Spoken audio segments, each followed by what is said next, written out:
भारतीय सनातन संस्कृति संबोधि श्रृंखला 3 के अंतर्गत हम सब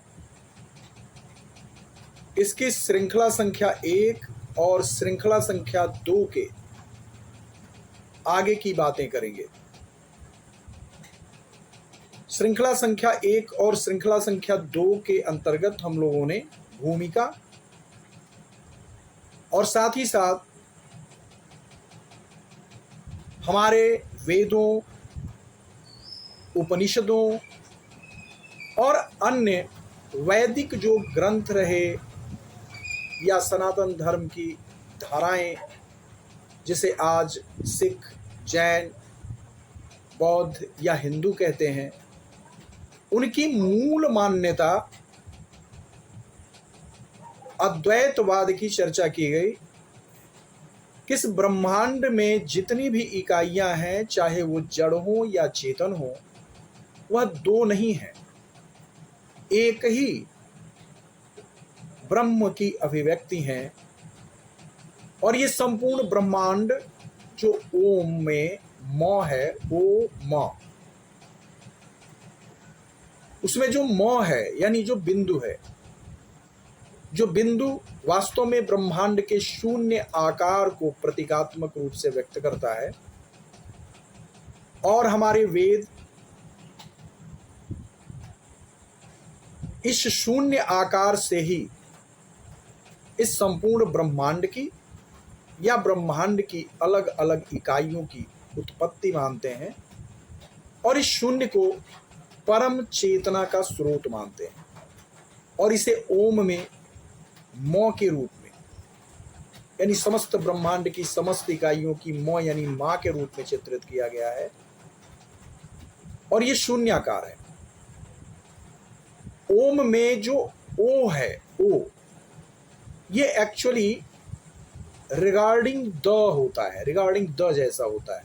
जैसा हम जानते हैं कि यदि हमें कहना हो, आदर के साथ कहना हो वेद, अंग्रेजी में यदि कहना हो तो वहां द वेदास कहा जाता है, द वेदास। द यानी रिगार्डिंग, इंगित करना, रिगार्ड के साथ, आदर के साथ इंगित करना। तो ऐसा ही इस ब्रह्मांड की परम माता जो मौ है, जो बिंदुवत हैं, जो शून्यवत हैं, उनको आदर के साथ उच्चरित करने के लिए ओ मौ, ओ यानी वह मौ, वह मौ, वह मौ क्यों? क्योंकि हम भी उनके अंश हैं, मौ के ही अंश हैं, कण कण उन्हीं का अंश है। लेकिन हमें यह भ्रम न हो जाए कि हम ही वो हैं, हम भी वह हैं। जैसा कि अहम ब्रह्मास्मि में कहा गया है, अहम ब्रह्मास्मि, हम भी वह हैं, ब्रह्म ही है। आमतौर पर नासमझी में लोग इसका अर्थ यह लगाते हैं कि हम ही ब्रह्म हैं और अहंकार में चूर हो जाते हैं और फिर पतन शुरू हो जाता है। हम भी ब्रह्म हैं और हम ही ब्रह्म हैं, इन दोनों में आमूल चूल अंतर है। जमीन आसमान जैसा अंतर है, रात और दिन जैसा अंतर है। हम ही ब्रह्म हैं यानी अहंकार केवल हम ही तो है नहीं, इसमें तो एको अहम द्वितीयो नास्ति जैसा है कि हम ही अकेले हैं, ऐसा है नहीं। हम भी ब्रह्म हैं और ब्रह्म हमसे उच्च, श्रेष्ठ, सर्वश्रेष्ठ, परम ईश्वर, परम पिता और परमात्मा है। उनके हम छोटे से अंश हैं, इसलिए हम भी ब्रह्म हैं। तो यह भाव बना रहे, इसलिए ओ की आवश्यकता होती है। वो यद्यपि हम मौ हैं, ओम में जो मौ है ब्रह्मांड का स्वरूप, उस मौ के यानी मां के ही अंश हम हैं, लेकिन हम भी हैं, बहुत जितनी इकाइयां हैं सब उसी की अंश हैं। इस कारण ओ लगाया जाता है कि वो हमसे ऊपर है, हमसे अलग है।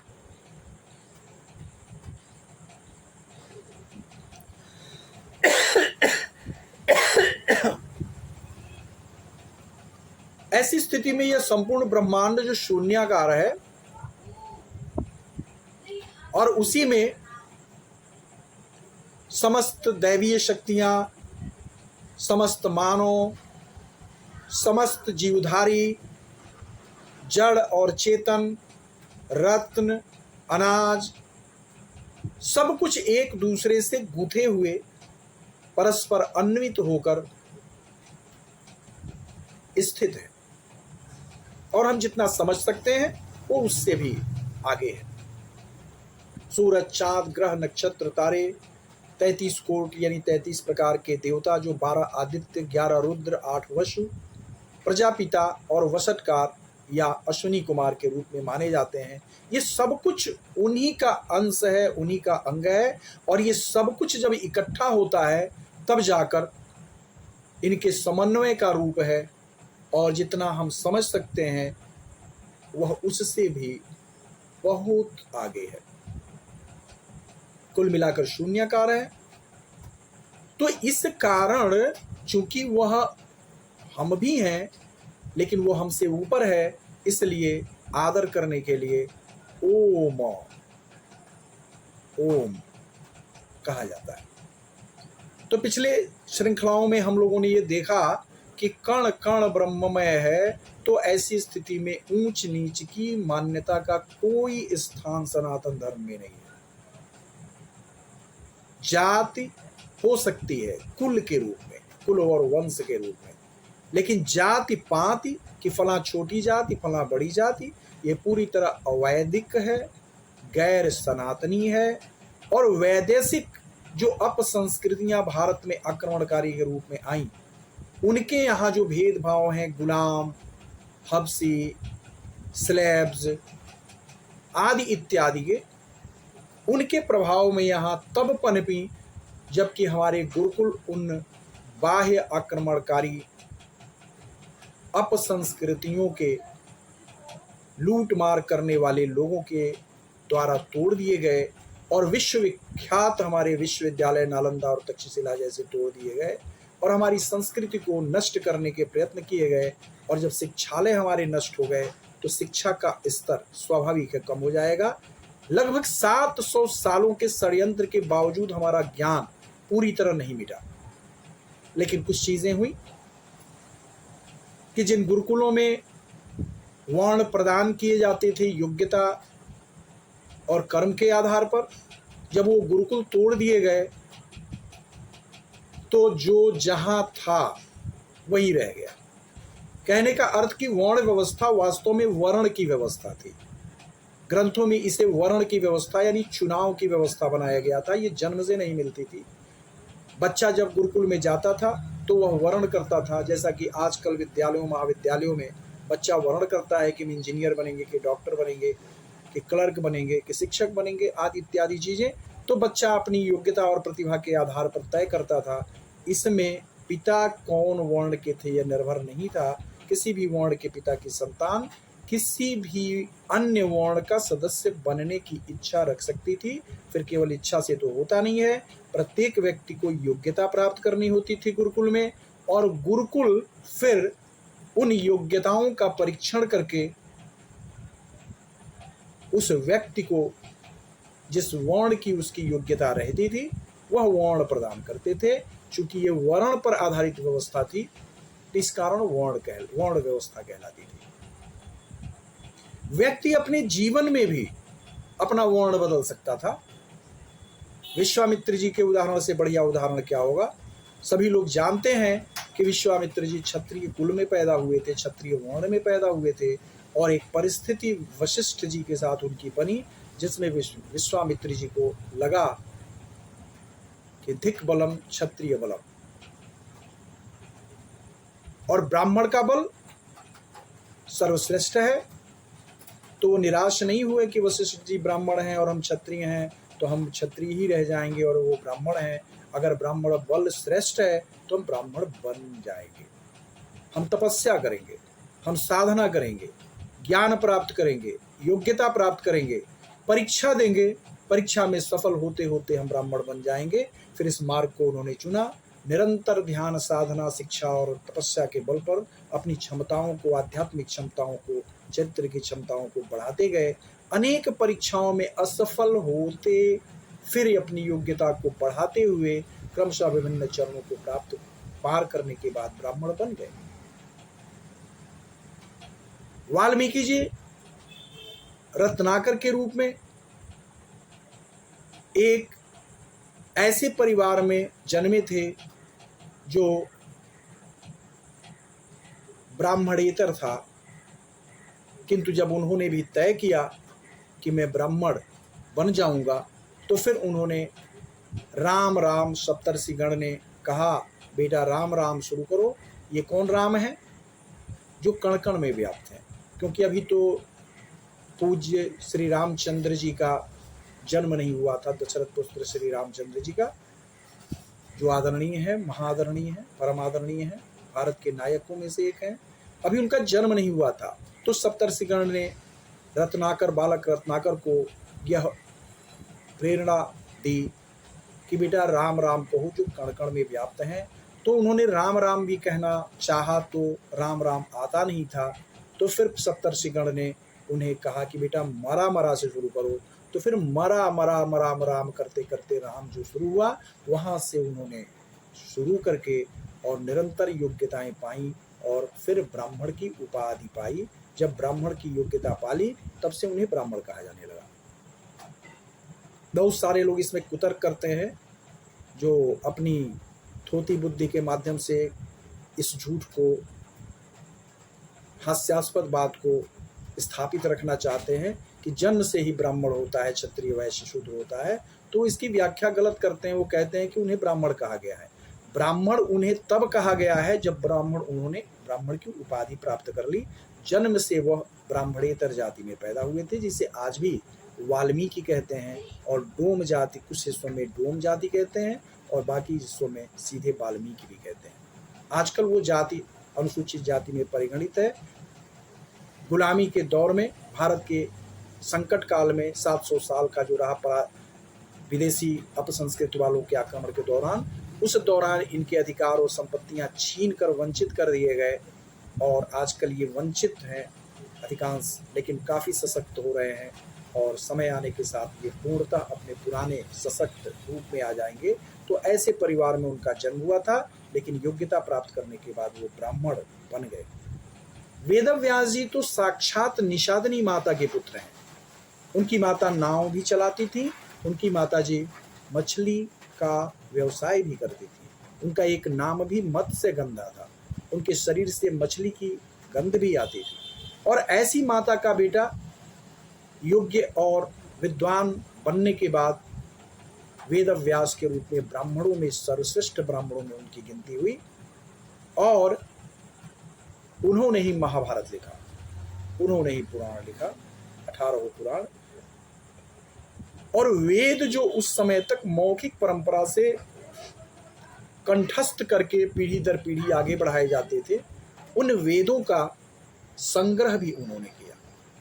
सनातन धर्म की तो मुख्य धारा जो है, ये ऐसे ही रत्नाकर जो वाल्मीकि बने, वाल्मीकि कुल में जन्मे हुए, और निषादनी माता के पुत्र वेदव्यास जी के द्वारा लिखे गए पुराण और महाभारत और वेदों का संग्रह की धारा है। तो यहाँ कहाँ जन्मगत ऊंच नीच? जन्म से कोई ब्राह्मण, क्षत्रिय, वैश्य, शूद्र नहीं होता। वेदों की परंपरा में छांदोग्य उपनिषद इसको परिभाषित करते हुए कहता है, जन्मना जायते शूद्र। जन्म से प्रत्येक व्यक्ति शूद्र ही होता है। पिता चाहे उसके कोई हो, शूद्र हो या क्षत्रिय हो या वैश्य हो या ब्राह्मण हो, बेटा तो जन्म से शूद्र पैदा होता है, यानी उसके पास कोई शिक्षा नहीं होती। अब आगे संस्कारे द्विज उच्यते, यानी जैसा शिक्षा और संस्कार गुरुकुल में रहते हुए, पढ़ते हुए प्राप्त करता है, उसके आधार पर द्विज के जो 3 वर्ण हैं, वैश्य, क्षत्रिय और ब्राह्मण, इनमें से जिसकी योग्यता प्राप्त करता है उस वर्ण का सदस्य बन जाता है। पीछे के आपने उदाहरण देखे और भी असंख्य उदाहरण पड़े हुए हैं कि एक व्यक्ति ने अपने जीवन में ही अपने वर्ण को बदला, या एक व्यक्ति ने, उनके पिता का वर्ण कुछ दूसरा था और पुत्र ने कोई और वर्ण प्राप्त किया। इसी क्रम में वेदों में एक ऋचा है, ऋग्वेद के पुरुष सूक्त में, उसके अर्थ को भी जानना जरूरी है। जो ऋचा है, ब्राह्मणो अस्य मुखमासीद बाहु राजन न्यूकृतः उरु तदस्य यद वैश्य पदभ्याम शूद्रो अजायत। इस ऋचा श्लोक का अर्थ भी एक सत्य अर्थ है और दूसरा मिथ्या अर्थ। ऐसे लोग प्रचारित करते हैं जो लोग जन्म के आधार पर इसको बनाए रखने की नासमझी करना चाहते हैं। जो अन्याय है, जिसके आधार पर सनातन समाज में अन्याय से असंतोष पैदा होता है और असंतोष से एकता भंग होती है, जिस एकता की भंग होने की स्थिति के कारण ही हम गुलाम हुए। और इसके पीछे यही मानसिकता कि झूठी व्याख्याएं करके हम जन्म के आधार पर लोगों को ऊंचा नीचा कहेंगे और काम चल जाएगा। नहीं चलेगा। जब आप जन्म के आधार पर लोगों को ऊंचा नीचा कहेंगे तो यह अन्याय है। अन्याय आएगा तो जिनको आप नीचा कहेंगे उनमें असंतोष आएगा। जब असंतोष आएगा तो ये फूट का कारण बनेगा, और फूट का कारण बनेगा तो आप लाख वीर हों, आपके वीरों के सामने कोई टिकता नहीं। अगर आप संगठित रहते, सारी दुनिया में आज भी किसी के टिकने की हिम्मत नहीं है। लेकिन जब आप में फूट रहेगी तो साधारण लोग भी आएंगे और आपको संघर्ष में डाल देंगे। यद्यपि भारत कभी पूर्ण पराधीन नहीं हुआ, क्योंकि किसी न किसी कोने में लड़ाई होती रही, लेकिन कोनों में होती रही। एकताबद्ध हुई होती तो एक दिन भी संकट की घड़ी भारत पर नहीं आई होती। और जो संकट की घड़ी आई उसके पीछे फूट कारण था, और जो फूट आई उसके पीछे अन्याय का बोध कारण था। और अन्याय का जो बोध पैदा हुआ वह जन्मगत ऊंच नीच का भेदभाव पैदा करने के लिए ग्रंथों में जो बातें समानता की कही गई थी, कण कण में ब्रह्म है और सभी हम महान हैं, आदि पिता मनु और आदि माता शत्रुपा की हम सभी सनातनी संतानें एक समान हैं और समान रूप से उच्च हैं, यह जो भाव था उसे जो गलत परिभाषाएं करके और जन्म के आधार पर बनाने की गई तो स्वीकार कभी किसी ने नहीं किया, लेकिन यह फूट का कारण जरूर बना। तो इसलिए गलत व्याख्याओं को करने वाले लोग इस श्लोक की गलत व्याख्या करते हैं। ब्राह्मणो अस्य मुखमासीत को कहते हैं सीधे आसीत है, लेकिन कहते हैं जन्म हुआ, मुंह से जन्म हुआ। कहीं अर्थ इसका नहीं निकल रहा कि मुंह से जन्म हुआ। बाहु राजन्यो कृता, बाहु से राजन्य यानी क्षत्रिय का जन्म हुआ, यह भी कहीं अर्थ नहीं निकल रहा है। उरु तदस्य यद वैश्य, उरु से जन्म हुआ, जन्म की बात ही नहीं हो रही। उरु तदस्य यद वैश्य, तो उरु यानी जंगे से क्षत्रिय का जन्म हो गया, ऐसे ही जो मन में आया कह दिए। और पदभ्याम शूद्रो अजायत, पैरों से शूद्र का जन्म हुआ, ये कह देते हैं। अर्थ इसका दूसरा है, ब्राह्मणो अस्य मुखमासीद, ब्राह्मणो अस्य मुखमासीद, ब्राह्मण वैसा होता है जैसे परम पुरुष का मुख होता है। जैसे ये पुरुष सूक्त है, इसमें संपूर्ण ब्रह्मांड को और समाज को परम पुरुष मानकर पुरुष की परिकल्पना करके यह कहा गया है कि जिस तरह से एक शरीर में मुंह होता है वैसा स्थान ब्राह्मण का होता है। लेकिन ये कौन से ब्राह्मण? मुंह से जन्मा ब्राह्मण नहीं, ये तो पूरी तरह हास्यास्पद है, गलत है। तो कौन सा ब्राह्मण? जन्म से ब्राह्मण नहीं। अभी जो पीछे बात हुई कि न जन्मना जायते शूद्र संस्कारे द्विजोच्यते, यानी संस्कार, जन्म से तो शूद्र ही बच्चा पैदा हुआ, लेकिन संस्कार के बल पर जो द्विज बन गया है वह ब्राह्मण।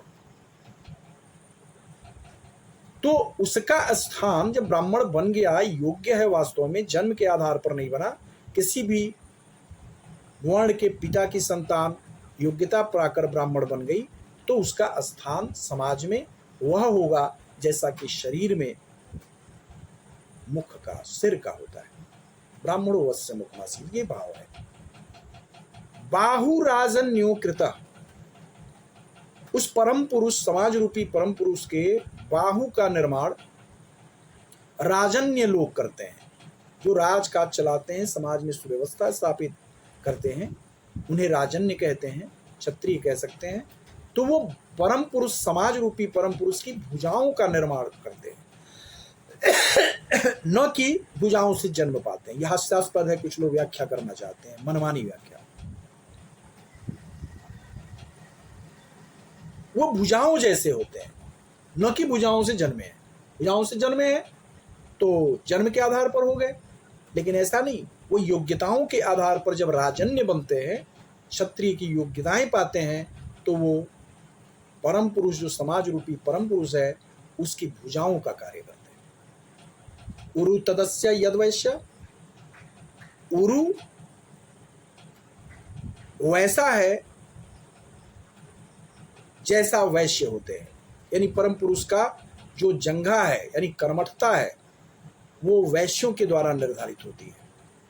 पदभ्याम शूद्रो जायत, और जो पैर हैं उसका निर्माण जो शूद्र अर्थात जन सेवक होते हैं, जनता की सेवा करते हैं, सम्मान में कोई कमी नहीं होती है।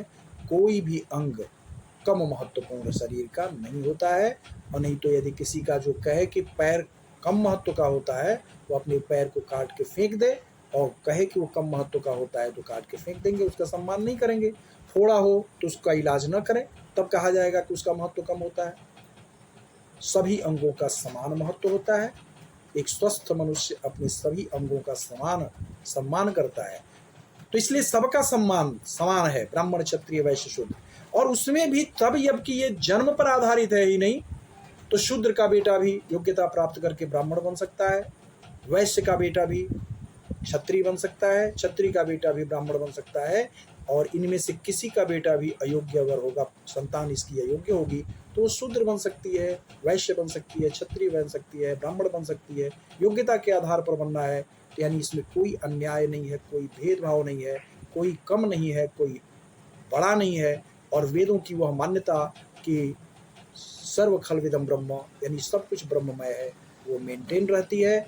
और जब ऐसा था, इतना न्याय संगत व्यवस्था जब हमारी थी, जो वेदों ने प्रतिपादित किया कि सब कुछ आदरणीय है, ब्रह्ममय है, ब्रह्म के जितना आदरणीय है, तो सभी लोग प्रेम से एक दूसरे का आदर करते हुए रहते थे। और आदर एक दूसरे के साथ करने के कारण अन्याय नहीं था, अन्याय नहीं था तो अन्याय बोध नहीं था, अन्याय बोध नहीं था तो असंतोष नहीं था, असंतोष नहीं था तो फूट नहीं थी, एकता थी। और जब भारत की एकता थी तो सारी दुनिया में भारतीय सनातन संस्कृति स्थापित थी और भारत विश्व गुरु था।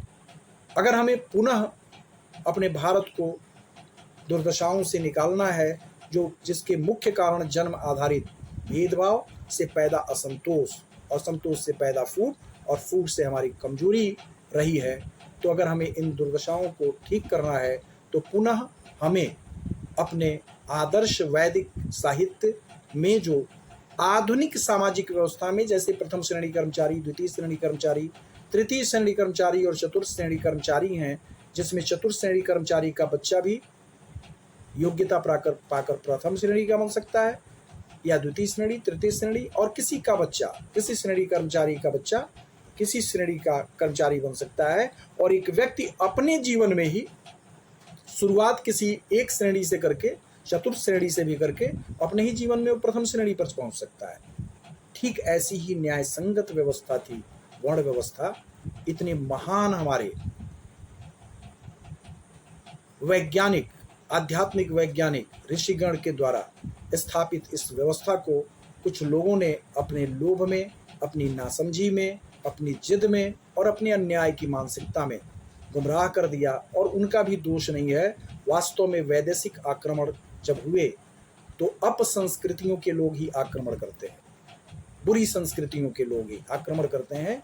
तो उन बुरी संस्कृतियों के लोगों के आक्रमण के दौरान जब हमारे गुरुकुल तोड़ दिए गए, तो गुरुकुलों में ये तय होता था गुरुओं के द्वारा योग्यता के आधार पर कि ब्राह्मण, क्षत्रिय, वैश्य, शूद्र कौन होगा। किसी का बेटा ब्राह्मण, क्षत्रिय, वैश्य, शूद्र बन सकता था, पिता कुछ भी हो, योग्यता के आधार पर बन सकता था। तो ये न्यायपरक व्यवस्था ही समाप्त हो गई जब गुरुकुल हमारे वैदेशिक अपसंस्कृति वाले लुटेरे आक्रमणकारियों ने तोड़ दिए। हमारे नालंदा विश्वविद्यालय और तक्षशिला जैसे विश्वविद्यालय तोड़ दिए। तो फिर यह तय होने की जो व्यवस्था थी कि कौन योग्यता के आधार पर ब्राह्मण है, क्षत्रिय है, वैश्य, शूद्र है, वह व्यवस्था ही नष्ट हो गई। फिर जो अंधकार युग था उसमें जन्म के आधार पर ही जो जहाँ था वहीं बना रह गया, फिर उसका पुत्र उसका पुत्र उसका पुत्र होता चला आया। अब समय आया है कि हम ब्राह्मण, क्षत्रिय, वैश्य, शूद्र की निर्धारण की जब व्यवस्था गुरुकुलों की समाप्त हो गई है, तो इनका आवरण छोड़कर हमारी जो जातियां हैं सबकी, जिन्हें हम ब्राह्मण कहते हैं उनमें भी जातियां हैं। जैसे ब्राह्मण जिन्हें कहते हैं उनमें भूमिहार एक जाति है, मैथिल एक जाति है, सरयूपारी एक जाति है, कान्यकुब्ज एक जाति है। तो हम अपनी जातियों को, ये आदर्श जातियां हैं, एक से एक महान लोग इन जातियों में, कान्यकुब्ज में भी महान लोग हुए हैं, सरयूपारी में भी महान लोग हुए हैं, भूमिहार में भी महान लोग हुए हैं, मैथिल में भी महान लोग हुए हैं। पूरे देश में अनेक जातियां हैं, असंख्य जातियां हैं जिन्हें हम ब्राह्मण कहते हैं, उनमें वास्तव में असंख्य जातियां हैं। तो हम अपनी जातियों की बात करें, उनमें एक से एक महान लोग हुए हैं। हमारी जातियां खुद भी गौरवशाली हैं, अपनी जातियों का नाम लें। ब्राह्मण कहना अभी फिलहाल छोड़ दें, क्योंकि ब्राह्मण का निर्धारण करने वाले गुरुकुल नष्ट हुए हैं। जब गुरुकुल स्थापित होंगे तो वो तय करेंगे कि कौन ब्राह्मण, कौन क्षत्रिय, कौन वैश्य, शूद्र। उसी प्रकार क्षत्रिय, जिसे हम क्षत्रिय कहते हैं, गुरुकुलों के द्वारा निर्धारित होता था, और जब गुरुकुल के द्वारा निर्धारित नहीं हो रहा है तो क्षत्रिय कहना किसी भी दृष्टि से न्याय संगत नहीं है, क्योंकि हमारी जातियां हैं, जैसे वैश्य, जैसे चौहान, जैसे महाराणा, जैसे परमार, ये एक से एक महान जातियां हैं जिनके बड़े ही गौरवशाली इतिहास रहे हैं, देश और समाज के लिए महान त्याग किया है। तो अपनी अपनी जातियों के रूप में भी हम गौरवशाली हैं, तो हम अपनी जातियों की बात करें। लेकिन क्षत्रिय कहना, चूंकि गुरुकुल से तय ही नहीं हो रहा है, और क्षत्रिय कोई भी, किसी भी व्यक्ति को योग्यता के आधार पर कहा जा सकता था, तो जब ये व्यवस्था ही नष्ट है तो फिर कहना बंद करना चाहिए। वैश्य में तमाम ऐसी जातियां हैं जो महान पराक्रमी, महान तेजस्वी और उद्यमी हैं, जैसे मध्येशिया, जैसे तेली, जैसे गर्ग, जैसे अग्रवाल। ये सभी अपने में आदरणीय हैं और महान योगदान करने वाली हैं। तो हम अपनी जाति को कहें, वैश्य कहना, शूद्र कहना छोड़ दें, क्योंकि जब ब्राह्मण, क्षत्रिय, वैश्य और शूद्र कहा जाता है तो इसमें छोटे और बड़े का भाव निहित होता है, और वो जन्माधारित, तो ये महापाप है। जन्म के आधार पर हमारे सभी सनातनी आदरणीय हैं, सभी एक ही आदि पिता आदि मनु जी की और एक ही आदि माता सतरूपा माता की संतान है, जैसा हमारे वेद कहते हैं। तो हम सभी आदरणीय हैं, क्योंकि एक ही माता पिता की संतानों के रूप में हम हैं। तो आपस में एक दूसरे का आदर करें। वर्ण कहने से ऊंच और नीच का बोध आता है, जाति कहने से ऊंच नीच का भेद हम न माने, सभी जातियों को एक समान आदर दें, क्योंकि हम एक ही आदि मनु और एक ही आदि माता सतरूपा की संतानें हैं। और हम सभी सनातनी एकजुट हों। जब न्याय होगा तो एकजुटता आएगी। जब जाति जन्म के आधार पर भेदभाव खत्म होगा तो अन्याय खत्म होगा, अन्याय खत्म होगा तो अन्याय बोध खत्म होगा, अन्याय बोध खत्म होगा तो फूट खत्म होगी, फूट खत्म होगी तो एकता आएगी, और जब एकता आ जाएगी तो सनातन भारतीय संस्कृति पुनः विजयी होकर भारत को भी सारी समस्याओं से मुक्त कराएगी, और फिर विश्व गुरु बनने की इसकी तैयारी पूरी हो जाएगी। धीरे धीरे सारे विश्व को दिशा दिखाएगी, और यही दिन प्रतीक्षित है। इसके लिए हम लोगों को अभी जो पीछे चर्चाएं मैंने की उन पर ध्यान देना होगा और उनका अनुगमन करना होगा। वंदे मातरम।